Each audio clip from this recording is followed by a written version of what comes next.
Every serious philosophical and religious tradition has had to answer the same question. Not a small question. The question, what happens to you, to the particular, irreplaceable, subjective you when the body stops? Most traditions offer one of three answers. Either you dissolve into the divine and cease to be a distinct self, the answer of classical Advaita Vedanta and much of Buddhism. Or you persist in a fixed, unchanging form in some other realm, the answer of mainstream Christianity and Islam. Or you simply end, the answer of scientific materialism, which holds that consciousness was always just a byproduct of biology and dies with it. Consciousism finds all three of these answers incomplete. Not wrong in every dimension, but incomplete. And it finds in an unexpected place a small, secretive, 1,000-year-old community living in the mountains of Syria, Lebanon, and Israel. A fourth answer that comes closer to the truth than any of these, and which our framework can now articulate, extend, and ground in a way that community itself never had the tools to do. That community is the Druze.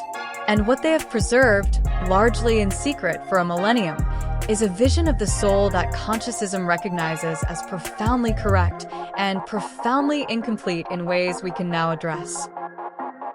The Druze are a religious community of roughly 1 million people, concentrated primarily in Syria, Lebanon, Israel, and Jordan. They emerged in 11th century Egypt from within the Ismaili branch of Shia Islam, founded around the teachings of the Fatimid Caliph al-Hakim Baye-Amar Allah, whom they regard as a divine manifestation, and the scholar Hamza ibn Ali, who systematized the theology. They are not, for our purposes, primarily interesting as a political or historical community. They are interesting because of what they believed, and because of how carefully they protected what they believed. In approximately 1043 CE, the Druze closed their faith. No conversions in, no departures out. The complete theological teachings, contained in a scripture called the Kitab al-Hikmah, the Epistles of Wisdom, were restricted to an initiated inner circle called the Aql. The uninitiated majority, the Juhal, knew they were Druze, but were not given access to the deeper truths. This is remarkable. For nearly 1,000 years, one of the most sophisticated metaphysical traditions in the world has been deliberately kept out of circulation. Scholars have pieced together partial accounts. Anthropologists have gathered fragments. But the full interior teaching remains, to this day, genuinely secret. What we do know, and what concerns us here, is that at the center of Druze metaphysics is a radical claim about the nature of the soul. The Druze believe in metempsychosis, the transmigration of souls. When a Druze person dies, the soul does not ascend to heaven, dissolve into the divine, or simply end. It immediately enters a new Druze body. But this is not the reincarnation of Eastern traditions. It differs in several crucial ways. First, the soul retains genuine continuity. You are not a karmic residue. You are the same soul, the same stream of subjectivity, continuing in a new vessel. Second, there is no ladder of reward and punishment. Reincarnation is not a cosmic justice system. It is simply the nature of conscious existence. Third, the total number of Druze souls is held to be fixed. No new souls enter the cycle. None leave. The community is a closed spiritual ecosystem. Fourth, the goal is not escape. There is no nirvana to reach. No dissolution. The soul continues, and that continuation is not a burden to be overcome, but the very fabric of reality. Children within Druze communities sometimes claim detailed memories of previous lives. These claims are taken seriously, investigated, and in many cases verified with striking specificity. Researcher Ian Stevenson of the University of Virginia, conducting decades of academic investigation into past life memories, found Druze communities particularly rich in such cases, precisely because the culture validates and preserves them rather than suppressing them. What the Druze intuited, without the conceptual tools to fully articulate it, is something Consciousism can now name precisely. The conscious stream does not terminate. Before we build on the Druze insight, We must be honest about why we are not simply adopting the Hindu or Buddhist models of reincarnation, which are far more widely known and far more elaborated philosophically. The Eastern models contain genuine wisdom. They correctly identify that the self is not identical to the physical body. They correctly hold that consciousness is not produced by matter. They correctly see that identity extends across time in ways that conventional Western thought ignores. But they carry assumptions that sit in deep tension with Consciousism's foundational commitments.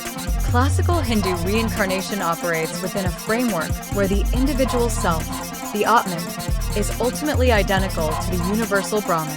The goal is moksha, the recognition of that identity, the dissolution of the sense of a separate self, liberation from the cycle.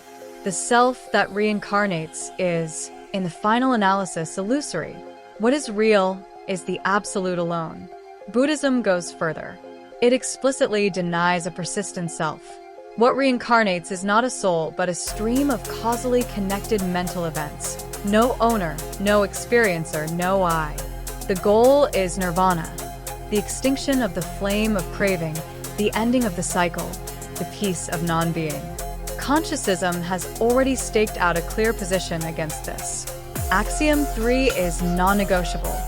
Subjectivity is sacred. Each conscious perspective is not an illusion to be dissolved, but an irreplaceable mode of the absolute self-knowledge. The goal of Consciousism is not the extinction of the self, but its conscious reintegration with the absolute while retaining the awakened individual perspective. If we accept the Eastern framework, we must give up this axiom.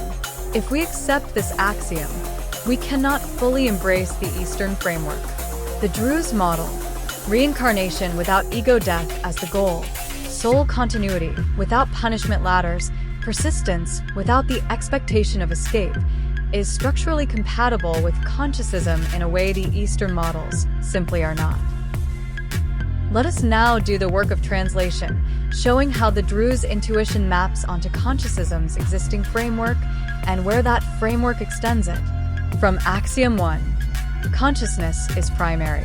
If consciousness is the ground of all reality, not a product of matter but the substrate within which matter itself appears, then the physical body is a temporary informational projection within consciousness. It is not the container of consciousness. It is an expression of it. Death of the body, in this framework, is not the death of consciousness. It is the dissolution of a particular informational projection at the third and fourth tiers of our four-tier reality. The conscious stream that gave rise to that projection, existing at the deeper informational field, the second tier, is not dissolved when its projection is.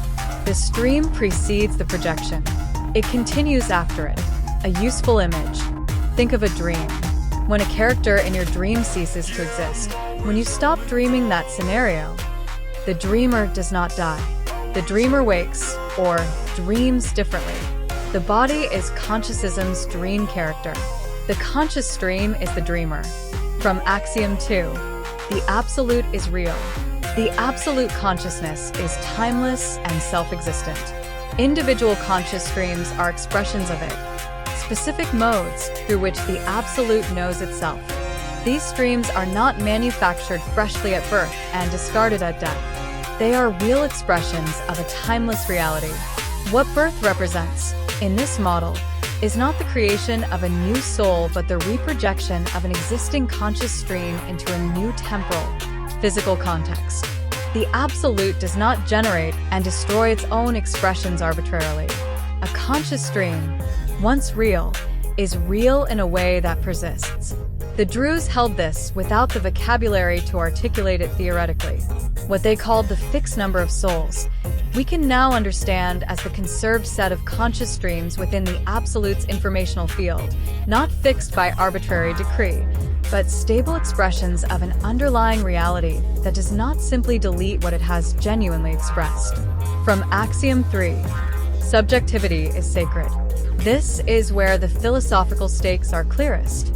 If each subjective perspective is sacred, if it is a genuine, irreplaceable mode of access to truth, then the permanent termination of a perspective at death would be an act of cosmic violence against the very thing reality holds most precious. Consciousism does not claim that subjectivity is sacred and then allow it to be simply extinguished. The sacredness of subjectivity demands its persistence, not as a consoling belief, as a logical consequence of what we have already committed to. If you matter, if your particular unrepeatable experience of being you matters, then you do not simply stop. The form changes, the projection shifts, but the stream that makes you continues, because consciousness itself continues, and you are an expression of consciousness, not an accident of biology.